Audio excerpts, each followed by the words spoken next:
ჩვენ რეალურად გადავდივართ ცენზურის და გამოხატვის თავისუფლების შეზღუდვის ახალ ეტაპზე, ხო? თვითონ ეს მუხლი, რომელიც თქვენ სწორად აღნიშნეთ, თებერვალში დაემატა ადმინისტრაციულ სამართალდარღვევათა კოდექსს, არის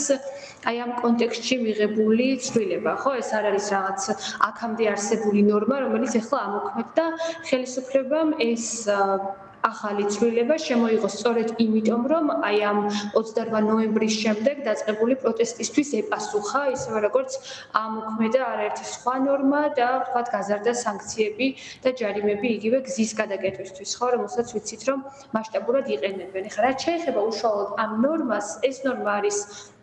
ჩვენი აზრით განსაკუთრებით პრობლემური და განსაკუთრებით შეუსაბამო ადამიანის უფლებათა საერთაშორისო სტანდარტებთან და საქართველოს კონსტიტუციასთან, ხო? პირველ რიგში, იმიტომ რომ ეს ნორმა არის ძალიან ზოგადი ხასიათის, იგი კრძალავს როგორც სახელმწიფო პოლიტიკური თანამდებობის პირის მიმართ შეურაცხყოფას და ლანძღვას, ხო? ეს სიტყვაც არის გამოყენებული, ასევე ვთქვათ ნებისმიერი საჯარო მოხელის მიმართ ასევე ამგვარ ქმედებას და ეხლა უკვე ბოლო ვთქვათ აი ქართული ოცნების დეპუტატის განცხადებით, რომელიც თქვენ ახსენეთ, ჩვენ გავიგეთ, რომ ეს გამოყენებული იქნება არა მხოლოდ ფიზიკურ სივრცეში, ასე ვთქვათ, გამოხატვის დასარეგულირებლად, როდესაც ვთქვათ, ხდება რაღაც კონფრონტაცია, თუ როგორ გითხრათ, მიმართვა პოლიტიკური თანამდებობის პირების მიმართ, რომელიც მათ შეიძლება მოეჩვენოთ შეურაცხყოფად, არამედ ასევე გამოიყენება სოციალურ ქსელში მოქალაქეების მიერ გამოხატვის და მოსაწესრიგებლად და სანქცირებისთვის. ხო, ეს არის ძალიან სახიფათო, იმიტომ რომ ჩვენ რეალურად ვლაპარაკობთ ლანძღვაზე, ხო, რაღაც ეს სიტყვა არის გამოყენებული ამ მუხლში ლანძღვაზე. აი სალომე, თუ არის კანონში დეტალურად განმარტებული, აი კონკრეტულად ლანძღვა გასაგებია, მაგრამ ძალიან ბუნდოვანია ალბათ, ხო? ეს აი თუ არის კონკრეტულად განმარტებული, რა ითვლება შეურაცხყოფად და ზოგადად როგორ გესახებათ ციფრულ სივრცეში აი ამ საკითხის მონიტორინგის პერსპექტივა? კი ბატონო, არა, როგორც თქვენ ვთქვით, ეს არის ძალიან ზოგადი შინაარსის ნორმა, ანუ არავით არის დამაკონკრეტებელი ჩანაწერი, ხო, რა ტიპის გამოხატვა შეიძლება იყოს განსაკუთრებით პრობლემური ამ მუხლში არ გვხდება. ეს ნიშნავს იმას, რომ უბრალოდ კრიტიკული მოსაზრებები, ხო, რომელიც კიდევ ერთხელ ვიმეორებ, არის დაცული გამოხატვის თავისუფლებით, რომელიც საქართველოს კონსტიტუციით დაცული და გარანტირებული უფლებაა. ანუ იმგვარი კრიტიკული შეფასებები, რომელიც შეიძლება რომელიმე პარტიის ლიდერმა აღიქვას შეურაცხმყოფელად, ხო, ეს შეიძლება რომ გახდეს მოქალაქეების, როგორც დაჯარიმების, ისე პატიმრობის საფუძველი, იმიტომ რომ ამ მუხლის კიდევ ერთი პრობლემა არის ის, რომ ის გარდა იმისა, რომ ითვალისწინებს 4000 ლარამდე ჯარიმას, პატიმრობა შესაძლებელი იქნეს გამოყენებული და უფრო მეტიც თქვენს მაყურებლებსაც შევახსენებ, რომ იქნა უკვე ეს პატიმრობა გამოყენებული, როდესაც მარიამ ვაშხი ედავებოდა ორ მოქალაქეს, სწორედ სამ მოქალაქეს, ერთ-ერთ მათგანს ჯარიმა შეუფარდეს, ყველაზე მაღალი ოდენობა, ხოლო ორი 12 დღით გაუშვეს ციხეში, ოღონდ ეს შეეხებოდა ფიზიკურ სივრცეში გამოხატვას. ჩვენ ახლა კიდევ ერთხელ ვიმეორებ, რომ გადავდივართ რაღაცა ონლაინ სივრცეში, ხო, ციფრულ სივრცეში, მათ შორის სოციალურ ქსელებში გამოხატვის ცენზურაზეც და ეს არის კიდევ უფრო მძიმე და ახალი ეტაპი. ხორცნებით იმას თუ გავითვალისწინებთ, რომ ეს ციფრული სივრცე გამოიყენება, არ ვიცი, მობილიზებისთვის, ადამიანების ორგანიზებისთვის, პროტესტისთვის და ასე შემდეგ. თქვენ არაერთი კრიტიკული განცხადება გავრცელეთ თქვენ ამ შემთხვევაში სოციალური სამართლიანობის ცენტრმა იმ კანონებთან დაკავშირებით, რომლებიც ბოლო პერიოდში დაამტკიცა, ხო, ქართულმა ოცნებამ, საუბარია მათ შორის მედიის შესახებ კანონზე, ეგრეთ წოდებულ ქართულ ფარაზე და ახლა უკვე სოციალურ ქსელებში გამოთქმული მოსაზრებების რეგულირებაზე, რაზეც ჩვენ ახლა საუბრობთ. აი საინტერესო იქნება იმაზე მსჯელობაც, თუ რა შედეგები შეიძლება მოყვეს აი ამ კანონების ერთდროულ ამოქმედებას ამ შემთხვევაში. კი ბატონო, ნამდვილად შედეგები შეიძლება იყოს, ჩვენ უკვე დიდი ხანია ვსაუბრობთ, ხო, რაღაც ძალიან დაჩქარებულ ადამიანის უფლებების კრიზისზე, ერთი მხრივ, ანუ რაღაც ბოლო პერიოდში ვითარება მკვეთრად გაუარესდა ძალიან ბევრი მიმართულებით, როგორც საკანონმდებლო დონეზე, ისე პრაქტიკაში, ამას აშკარად ხედავთ, ხო, გარდა ამისა, როცა ვამბობთ, რომ ქვეყანა მიდის ავტოკრატიისკენ, გულისხმობთ სწორედ იმას, რომ სამოქალაქო საზოგადოება, თავისუფალი მედია, ხო, ჩვენ კიდევ ერთხელ ამასაც შეგახსენებთ, რომ მედიის წინააღმდეგაც ბოლო პერიოდში მიღებული მედიის შემსხუდველი კანონის საფუძველზე მედიის წინააღმდეგაც უჩივის პარტია ქართული ოცნება რამდენიმე ოპოზიციურ ტელეარხს, ხო? ანუ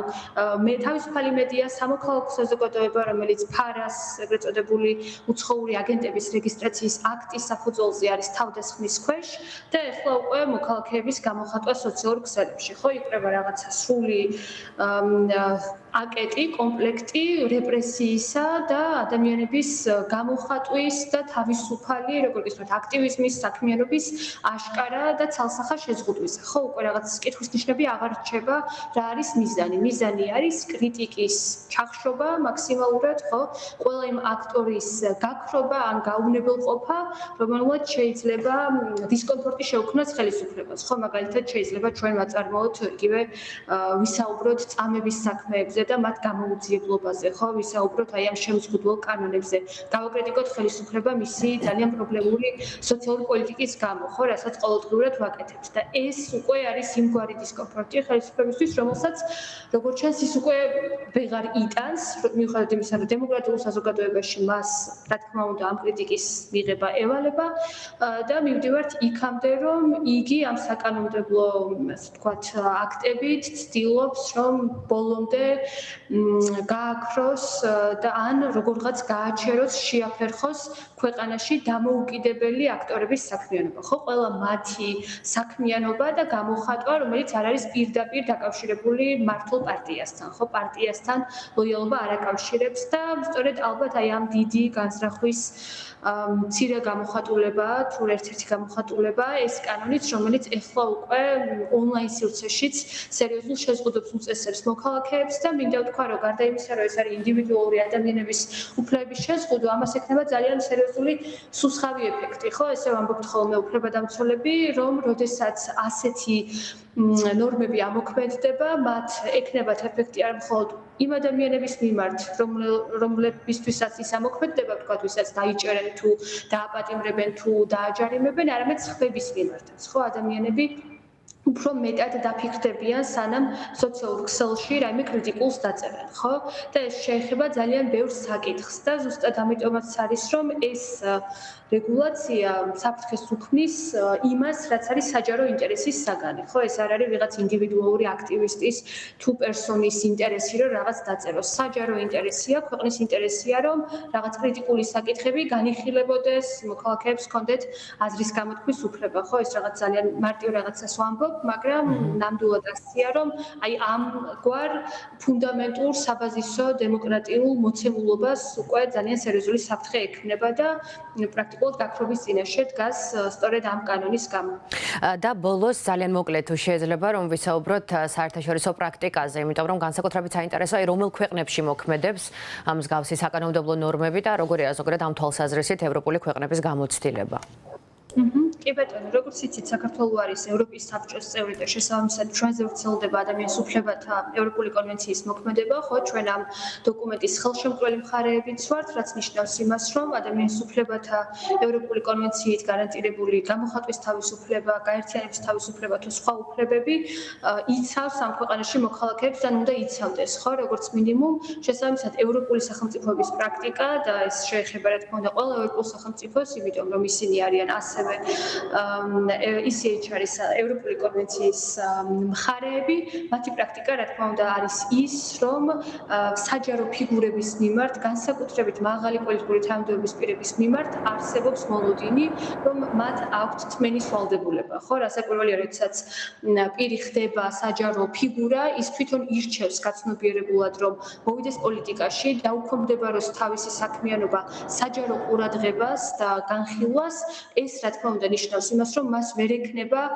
თავისი პირადი ცხოვრების თუ მისი საქმიანობის განხილვის აკრძალვის მოლოდინი, ხო? იმიტომ რომ ის არის, ასე ვთქვათ, საჯარო პოზიციაზე და შესაბამისად მოქალაქეებს გვაქვს ლეგიტიმური საფუძველი და უფლება იმისა, რომ ისინი გავაკრიტიკოთ თუ ასე მოვისურვებთ, ხო, ეს უფლება ყოველ შემთხვევაში ამას იცავს და ევროპული სახელმწიფოებიც, რა თქმა უნდა, მიყვებიან კონვენციით დადგენილ პრაქტიკას და ამიტომ ვფიქრობთ, რომ ის რეგულაცია, რომელიც შემოიღო ხელისუფლებამ თებერვლის დაჩქარებული წესით მიღებული ცვლილებებით, არის აშკარა წინააღმდეგობაში ადამიანის უფლებათა ევროპულ კონვენციასთან და შესაბამისად ევროპულ პრაქტიკასთან, ხო, რომელიც სივრცისკენაც ჩვენ როგორც საქართველოს კონსტიტუცია ამბობს, თითქოს მივისწრაფვით და ამ ტიპის კანონები მოკლედ ამასაც აშკარად უქმნის საფრთხეს.